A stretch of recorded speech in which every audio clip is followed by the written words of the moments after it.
Hello বন্ধুগণ, সকাল সকাল দুজনে রেডি হয়ে কাঁপতে কাঁপতে বেরিয়ে পড়েছি, কারণ আজকে আছে আমাদের ছুটকু ভাগ্নুর প্রথম জন্মদিন।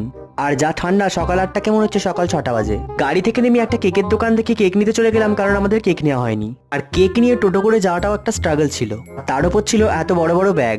বাড়িতে ঢুকতেই আমাদের বার্থডে বয়ের রিয়াকশন ছিল কিছুটা এরকম, আর কোলে নিতেই শুরু হলো কান্না। আর সে কান্না তো থামলোই না। আমরা ঘরে বসে কোল্ড ড্রিঙ্কস খাচ্ছিলাম, আর ও বাইরে থেকে আমাদের এভাবে দেখছিল। তারপরেই চলে এলো স্পেশাল নাস্তা।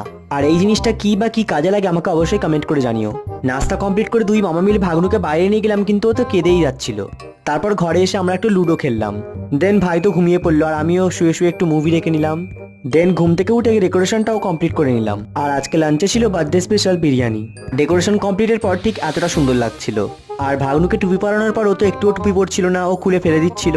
আর স্পার্কেল জ্বালানোর পর সেই যে কান্না শুরু করলো, একেবারে গিয়ে থামলো বার্থডের গিফটগুলো পাওয়ার পর।